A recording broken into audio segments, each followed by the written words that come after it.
Sa Caribbean sa naglalagay river. Yun ang dahilan kung bakit di agad nahanap ng mga taong inupahan mo. Caribbean? Sa lubong anoong nalingon ni River ang bayaw na bali walang itinaas sa mga binti sa visitor's chair sa harapan. What the hell had she been doing in Caribbean for the last 2.5 years? Tagaran ba ang lover niya? Hindi agad kumibo si Kurt. Maliban sa kanya wala nakakalaman totoong dahilan kung bakit biglang naghiwalay si River at si Carla. Kahit ang asawang si Jade hindi alam ang tunay na dahilan.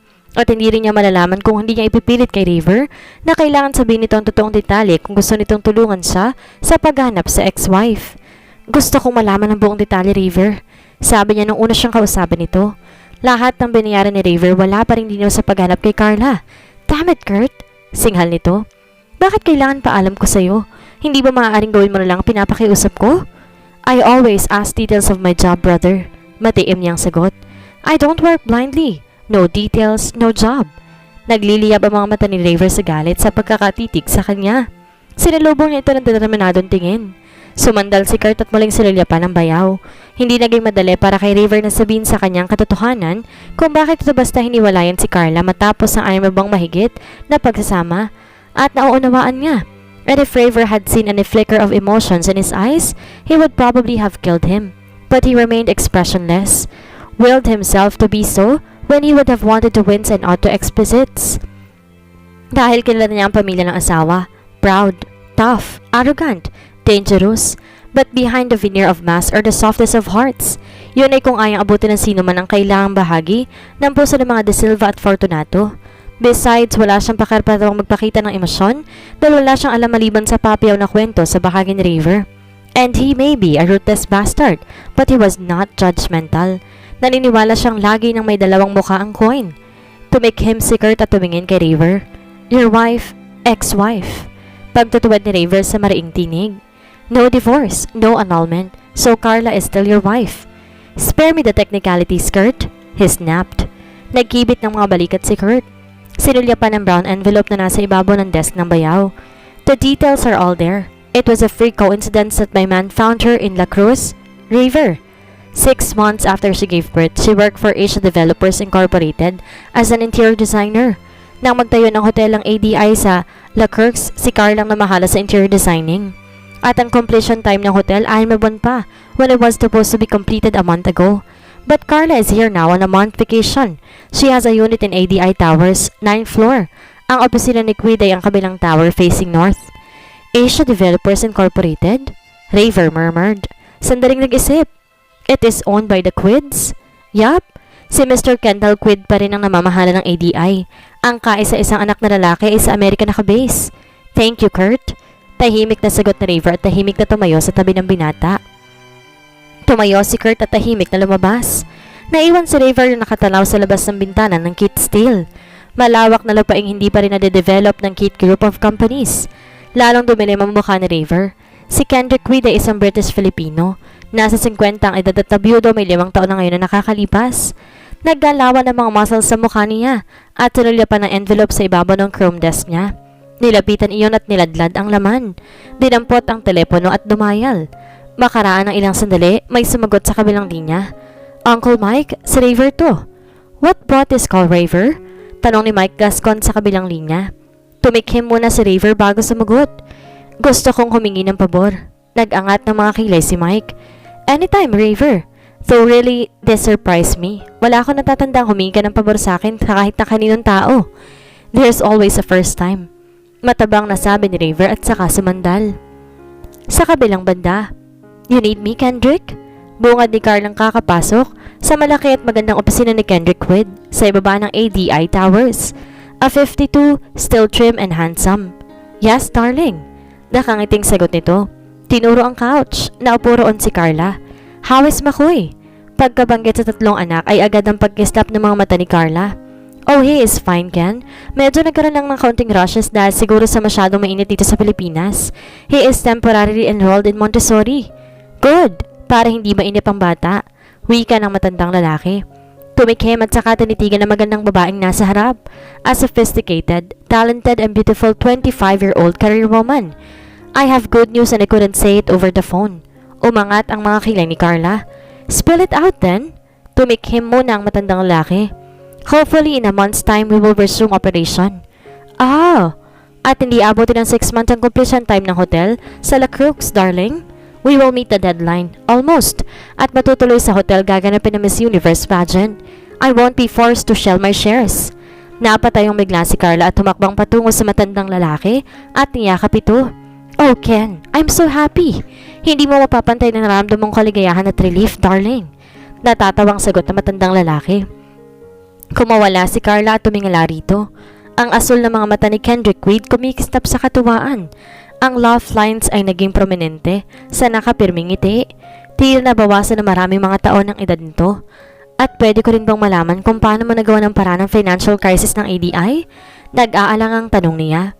More than 5 years ago, Stephen Quinn, ang anak ni Kendrick, ang namamahala sa negosyo ng pamilya.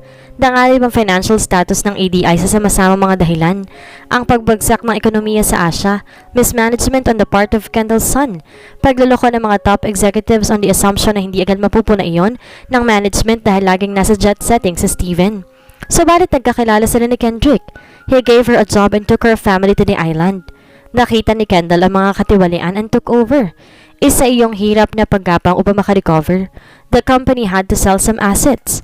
Some executives were laid off at dinala sa korte ang kaso. Unti-unti nakabangon ng ADI.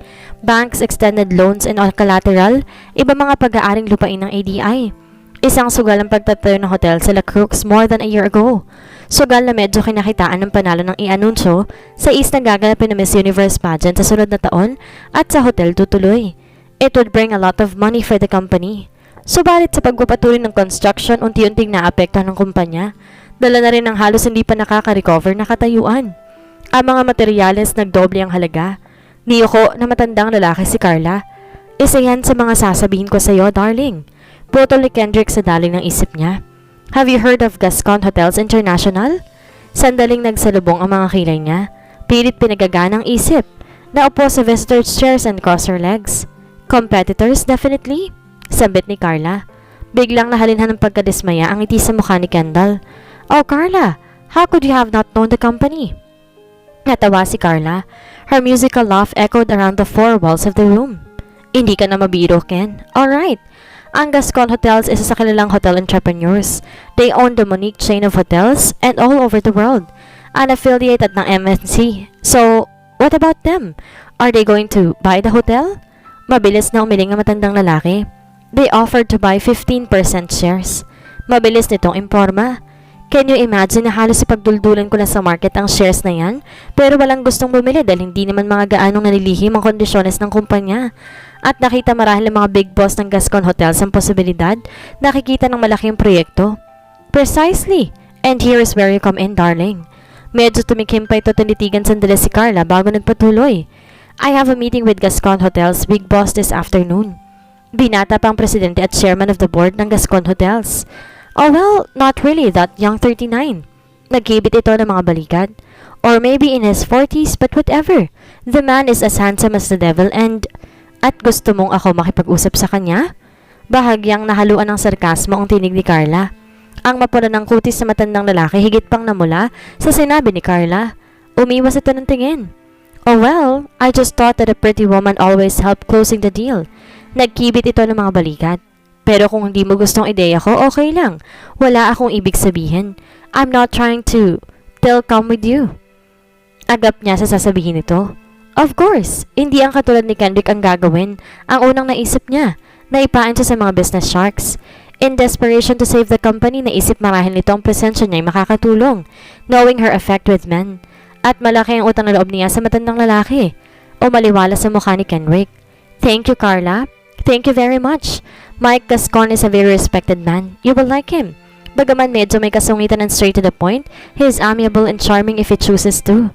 Have you met him? In the past, sa Chamber of Commerce, sa ibang business affairs, a ruthless businessman, very rich, and I wonder why he remained bachelor when women are curling at his feet.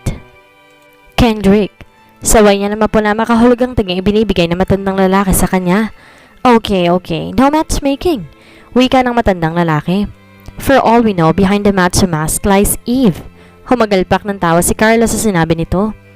You failed to mention where we will meet this behind the macho mask there lies Eve, rich devil? She said in amusement. Monica Hotel in Rojas Boulevard. San pa ba? He answered impatiently at saka sinuri siya ng tingin. Sandali bago binilik sa manibela ang pansin. Kahit pa marahil may nakatagong iba sa katauhan ni Mike Gascon, ay hindi maaaring hindi kanya pansinin, Carla. Banayad siyang natawa. Thank you, Ken. Bagaman alam kong hindi ako ganun ka-knockout. Yes, you won't hold the Miss Universe title, Carla, but you have a body that man would die for. Though I cannot pinpoint what makes you so pretty and beautiful. She smiled, very pleased. Sa ilalim ng isip, gustong bumangon ng isang halos ganun ding uri ng papuri mula sa kaisa-isang taong minahal niya. But she pushed them all back to the deepest corner of her mind. I'm not a beauty expert, you know, patuloy ni Kendall. Pero kilala kita. You are a gem. And if I were a little younger, perhaps, Mike Gascon's age, hindi kita pakakawalan. Nilingon niya ang matandang lalaki na ang mga matay nakakonsentrate sa daan. What would mother say if she hears you say that? Biglang lumingon na matanda. Iglap na inarok ang sinabi niya at muli binalik sa kanya ang mga mata. You knew. She gently tapped his arm. I am her daughter, Ken, at gusto niyang idagdag na nagmahal din siyang minsan, kaya alam niya kung paano kumikilos sa mga umiibig. I noticed those eye contacts, you know. Hindi din niyo na itago yun. Tumikim ang matandang lalaki. And? Don't sound so insecure. I have nothing against my mother's remarrying. She is only 47 and of course, I have nothing against you.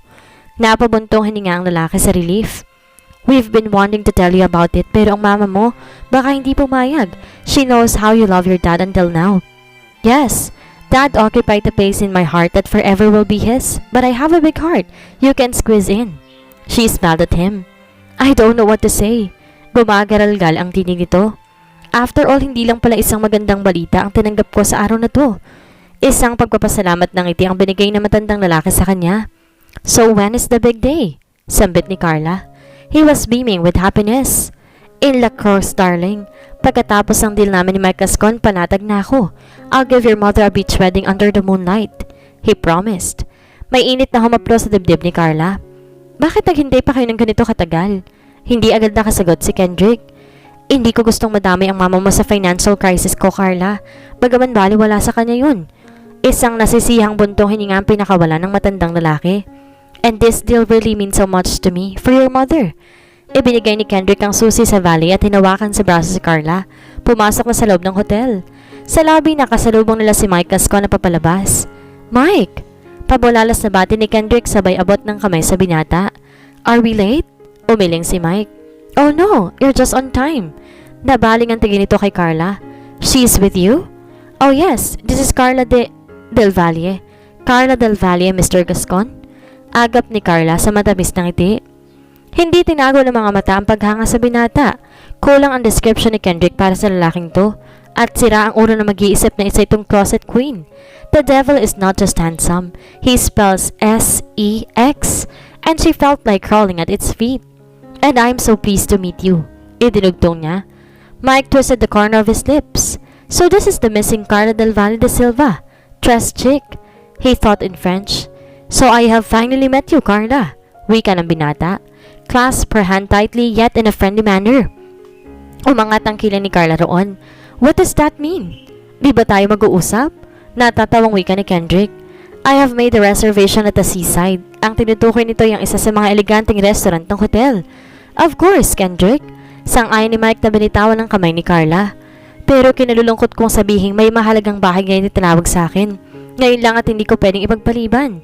It concerns my daughter, Monica. Oh, disappointed na usal ni Kendrick. Pero agad ding nakabawi. Kung ganon, i-reset na ang natin ang meeting, Mike. But there's no need to do that. May representative ako na siya makikipag-usap sa'yo on my behalf. He knows all the details of the meeting. His uncle is a major stockholder of Gascon Hotels International. His decision is my decision. Pahayag ni Mike. His business with Kendrick Quid is official at talagang gusto nitong mabili ang 15% shares ng ADI. Though Raver promised that the deal will be as he expected, kinabahan siyang hindi mawari na gagamitin ito ni Raver para sa isang personal na motibo. And yet, he could not say no to Maynard's nephew or to be precise, grandson for that matter. Raver is as powerful as his father was before the retirement. Isa sa mga kinikilalang shrewd businessman sa murang edad. Penetrated the business world with ruthless acumen, along with his cousin Enrique. Walang business deal na hindi nagtagumpay ang batang de Silva. though it was rumored that his marriage life was not as successful as his businesses. Mike smiled to himself bitterly. You cannot have the best of both worlds. But it would be alright if we reset this meeting, Mike. Si Kendrick na hindi gustong maipasa sa ibang negosasyon. Tinapik ni Mike sa balikat ang nakatatandang lalaki. Rest assured that the result of this meeting will be beneficial to all of us. Sinulyapan nito si Carla at nginitian. Raver will negotiate with you. Bahagyang nanlaki ang mga mata ni Carla. Raver? Yes, Raver de Silva. He is one of the stockholders. I'm sure you've heard of him. Kit Steele? Of course. Sambit ni Kendrick. Bilang negosyante, kilala nito si Raver at nakatagpo ng minsan. But that was 5 years ago, noong nagsisimula pa lang ang batang de Silva, at kilala niya ang pamilya ng ina ng lalaki. Kung himatayin siya, hinimatay na si Carla sa sandaling iyon. Wala sa loob na napakapit sa braso ni Kendrick. I'd rather hurry now, Kendrick. Carla, paalam nito. Muling iniabot ang kamay sa kanya. Nice meeting you again, ma'am. Ani Mike na tumaas sa mga kilay nang maramdaman ang malamig na palad ni Carla. Cold hands, warm heart. He smiled at binitawan ang kamay niya at tumalikod na. Inakay ni Kendrick si Carla maupo sa couch na sa reception area. Now what is it? You went pale and cold when you heard the name of Mike's representative? Kinawan nitong isang waiter at humingi ng brandy. Si Carla sinandalang ulo sa headrest at pumikit. Ilang sandali pa iniabot na sa kanya ni Kendrick ang kupita ng alak. Drink this, Carla. You are as pale as death. Nagmulat siya ng mga mata at nanginginig na kamay, inabot ang kupita at pinala sa bibig. Ang mainit na alak naglanda sa lalamunan niya at bahagyang nakatulong upang mabawasan ang tensyon at nerbiyos. Ibinaba niya sa side table ang kupita at tumingala kay Kendrick na nakayuko pa rin sa kanya sa nag-aalalang mukha. Raver de Silva is McCoy's father, Kendrick. She was expecting Kendrick to be shocked pero hindi nangyari ang inaasahan niya. Tumuwid ito ng tayo. What's the big deal? Wika nito sa matatag na tinig. So he was your ex-husband. Anong problema? Isang ordinaryong bagay na lamang ang mag-asawang naghihiwalay. At sabi mo pa binigay niya sa iyo ang sole custody sa anak mo. He sounds like a reasonable man, Carla. Gusto niyang maghysteria sa tawa. Ibinigay sa kanya ni Raver ang sole custody para kay McCoy. Yon ang sinabi niya kay Kendrick nang itanong nito ang ama ni McCoy. Hindi niya diretsang maipagtapat na hindi pa man pinapanganak si McCoy, itinakwil na ito ng ama. There's no need for me to meet him tonight, Ken. Aniya, you won't be needing me to close this deal. Baka nga makasama pa ako. This is not the point, sagot ni Kendrick. Wala ako nakikitang problema sa pagkikita natin ng ex-husband mo. Carla, why do you have to shrink at the thought of seeing him again? For all you know, okay lang sa kanya makapagtagpo kang muli, like meeting some old friends. Bakit nga ba hindi? Unless it still means something to you. Until now? Para ng tiyan ni Kendrick. Napaangat siya ng tingin. No, he means nothing to me now. Whatever I felt for him had died long time ago, when he rejected his son. Tumuwid ng upo si Carla. Tinaas ang mukha nang wala sa loob. I guess you're right, Ken. It was just the surprise of hearing his name after all these years. That's all. That's my girl. Nakangiting inabot ni Kendrick ang kamay niya at inalalayan siya pagtayo. At kung ikapanatag pang higit ng loob mo na makakadagdag sa kumpiyansa mo, I can introduce you as my fiancé. Fiancé? Napatingalang bigla si Carla dito. Bumanang isip. Why not? Mulalas niya. Hindi ilang tao nag-isip na yun ang relasyon nila ni Kendrick Reed at pinagtatawanan lang niya iyon kasama ng mommy niya. Oh, Kendrick, that's very gallant of you. Yes, introduce me as your fiancé. Raver will surely not mention our past. We were married for such a short time. 7 months? Yes. At tiyak na nakalimutan na niya ako ng mga taong nagdaan. Yan ang hindi ko paniniwalaan, Carla. You are so lovely that one can hardly forget you. Kaya lang hindi ko mailarawan sa isip kung paano kayong nagkapangasawahan. Raver is a hard businessman. Yun ang reputasyon niya sa business world. And a bit of a playboy. Hindi ang uri ng lalaking tipo mo. Muli itong umiling. It was a mistake, Kendrick. We were both very young then. Ikinawat niya ang brasa sa brasa nito. Let's go meet my ex-husband, darling. Sinamahan niya iyon ng sedatibong ngiti. Bumulalas ang tao si Kendrick at nagpatuloy na sila sa loob. Papasok sa loob ng restaurant, ipinagpapasalamat ng lihim ni Carla ang mapersang hawak ni Kendrick sa siko niya. Muli niyang pinagpasalamat na nasabi ni Mike Gascon na si Raver de Silva ang haharap sa kanila dahil kung hindi baka walang mali siyang babagsak sa paanan nito. As it was, her legs were shaky. Lamang ang nakapagtatakay kalmante ang loob niya. Lahat ng self-control iniipon ni Carla sa dibdib upang wag tumakbong palabas ng matuunan niya ng tingin ang bulto na nakatagilid na lalaki na nakatayo sa may tabi ng bar. Raver, hindi niya yun mapagkakamali sa kahit na kaninong lalaki. The frame exuding that same blatant aura of raw masculinity that had her so beguiled years ago. Naka-freeze na ang ngiti sa mga labi niya. Sinikap niyang alisin ang mga mata mula rito at ibaling ang tingin sa katabi nito na babaeng may mapulang buhok. Janine Foss? Hindi mapigil ni Carla ang mamangha na makilalang babaeng katabi ni Raver na lumingon at nakita ang paglapit nila. Si Janine Foss ang PA ni Raver sa Amerika. Dinala ba ni Raver sa Pilipinas ang assistant nito? Ang presensya ng babae tila nagdagdag ng tibay sa loob ni Carla. Ang PA ni Raver girlfriend na nito bago pa man sila nagpakasal and later became his mistress when they got married. Matabang siyang napangiti. May mga bagay sa buhay ng tao na hindi nagbabago. Carla, is it really you? Manghang bati ni Janine. Obviously, hindi nito inaasahang makikita siya roon. Why? This is a surprise. Hello, Janine. Magalang niyang bati at sa sulok ng mga mata, nakita niya ang biglang pagharap ni Raver. Quid, he acknowledged, kasabay ng pagkamay sa matandang lalaki. Have you met Mike outside? Nasabi niya ba sa'yo na ako makakausap mo ngayon? Sure he did. Nakangiting sagot ni Kendrick. It is a pleasure seeing you again, Raver. Nilingan ni Raver si Carla at bahagya lang nito na itago ang pagkamangha pagkakita sa kanya. He obviously half expected to see her tonight.